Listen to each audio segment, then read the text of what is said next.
Welcome back to Cozy English Corner. I am Alex, and if you are listening to this on your morning commute, I hope your heater is working.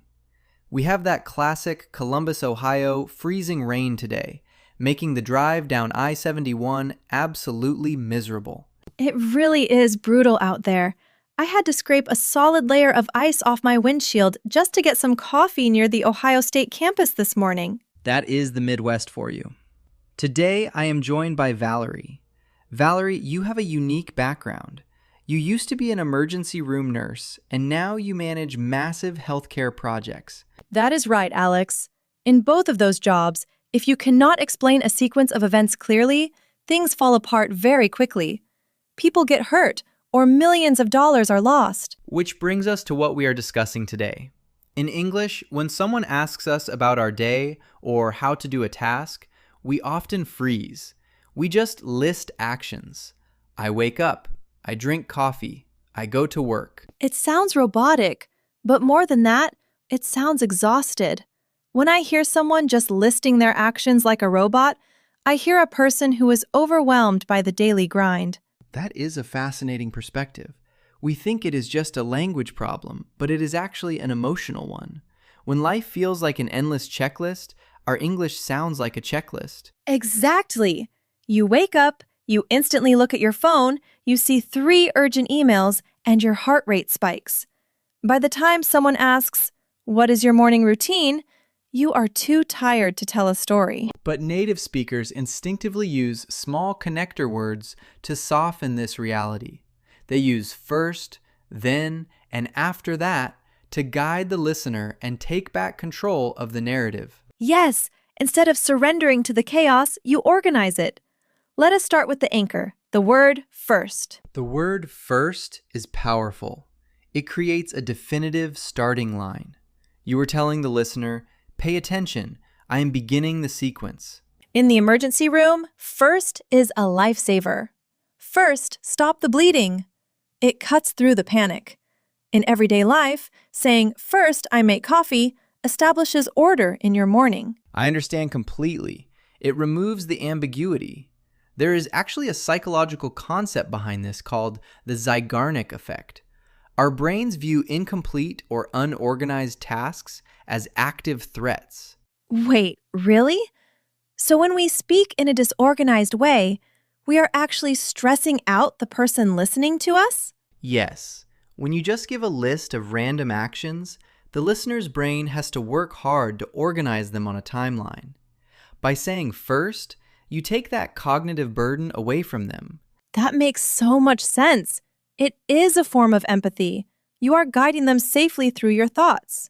So, if I say, "First I check my email," I am holding their hand through my routine. Exactly.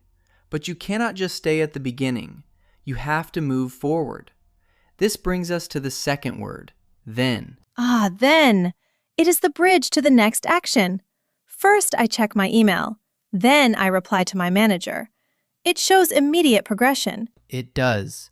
But I see a lot of English learners fall into a trap here. They discover the word then, and they use it for everything. Then I shower. Then I eat. Then I drive. Then I work. Oh, I have done that before when I am very tired. When you repeat then over and over, it sounds like you are trapped on a treadmill. It loses all its meaning. Exactly. It stops being a bridge and becomes a wall of text. The rhythm of your speech becomes monotonous. That is why native speakers introduce variety. Which leads us to the third connector, after that. This is the phrase that saves you from sounding like a broken record. Yes, after that serves the exact same grammatical purpose as then, but it changes the musicality of the sentence. It gives the listener's brain a tiny, refreshing pause. Let us put it all together. First, I wake up. Then I make coffee. After that, I sit in silence for 10 minutes before looking at my phone. That sounds peaceful. Notice how human that sounds? You are not just listing tasks. You are inviting me into your morning. The structure gives you the freedom to express your actual feelings. It is so true.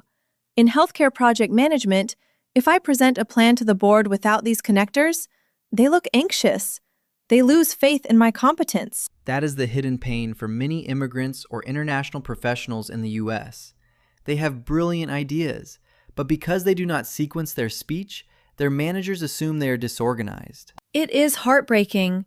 I have seen brilliant foreign-trained doctors struggle in meetings here in Ohio simply because they present data as a chaotic list instead of a clear sequence. So, mastering first, then, and after that is not just about grammar. It is about claiming your professional authority and proving that you are in control of the situation. Let us practice some scenarios. Let us say you are in a job interview and they ask, "How do you handle a difficult customer?" Great scenario. A weak answer would be, I listen to them, I find the problem, I fix it. It is grammatically correct, but it lacks confidence. Right. Now, let us apply the strategy. First, I listen to their concerns without interrupting. Then, I identify the root of the problem. After that, I offer a clear solution. That sounds like a person I want to hire. The sequence implies that you have a mental framework. You are not just reacting to panic, you have a system. There is a second interesting fact about this. Research on decision fatigue shows that structuring your speech actually preserves your own energy. It is not just for the listener. It helps you stay calm. I have read about that. By relying on a familiar structure like first, then, after that, your brain does not have to invent a new way to transition between ideas. You save cognitive fuel. Exactly. Let us try another common daily situation. Explaining a recipe or how to use a machine at work. Imagine explaining how to use the complicated office printer. Oh, the office printer, the source of all modern misery. Okay. First, make sure there is paper in the tray. Then, select your name on the screen. After that, press the green Start button. It is completely foolproof. If you say it like that, nobody can misunderstand you. They will not accidentally delete the whole company database. I want to point out a common mistake listeners should avoid. Sometimes people try to force these words into the wrong chronological order. They might say, "After that, I woke up." That breaks the reality of time. The connectors must match the physical reality of what happened. Waking up is the origin point, so it must be first. Right. You cannot travel backward in time with these connectors. They push the story strictly forward. Let us do a quick test for our listeners. I will give a scenario with a blank space. I love a good test. Let us hear it. Blank. I finish my shift at the hospital. Then I drive home in the dark. What goes in the blank? The listener should know that finishing the shift is the beginning of this specific sequence. So the answer must be first. Correct. Let us try a harder one. First, we submitted the financial report. Then, we waited for the director's approval. Blank. We went out for a quiet dinner to celebrate. You already used first and then. To avoid sounding repetitive, the most natural choice here is after that. Exactly. It creates a smooth, professional rhythm. Valerie, when you are stressed at work, do you consciously think about using these words? I actually do. When I feel overwhelmed by tasks, my brain starts to panic. I literally force myself to say, "Okay, Valerie, first, breathe. Then, look at the most urgent email." It grounds me. That is incredible.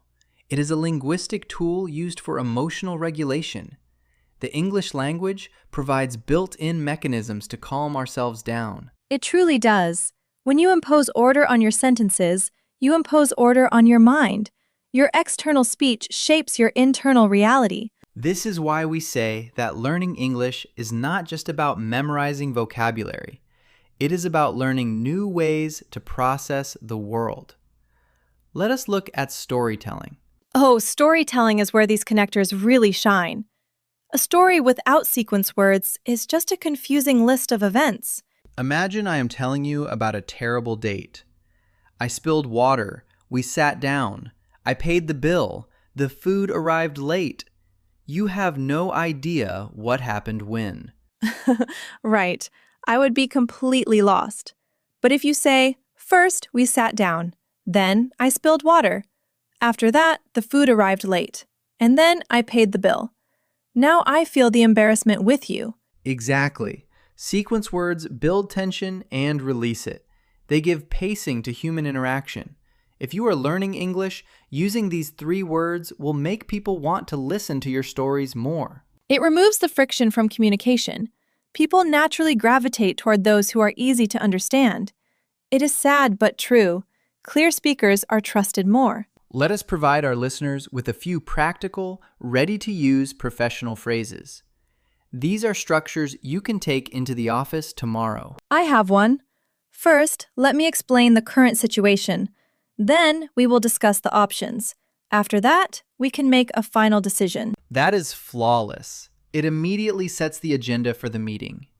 Here is another one for giving instructions to a new employee. Oh, let me try. First, log into the secure portal. Then, locate the client files. After that, verify their address before sending anything. Perfect. If an international professional uses that structure, their American colleagues will never doubt their English proficiency. The structure projects total competence. And it is not about using complex, difficult vocabulary. The verbs are simple. Log in, locate, verify. The power comes purely from the organization. That is the core philosophy of Cozy English Corner. Fluency is not about memorizing thousands of rare words. It is about organizing simple words so clearly that people feel safe listening to you. I wish someone had explained it to me like that years ago. Feeling safe while speaking a second language is exactly what every learner is searching for. Well, now they have the tools. First, recognize the anxiety of speaking. Then, use these connectors to take control of the timeline. After that, enjoy the conversation.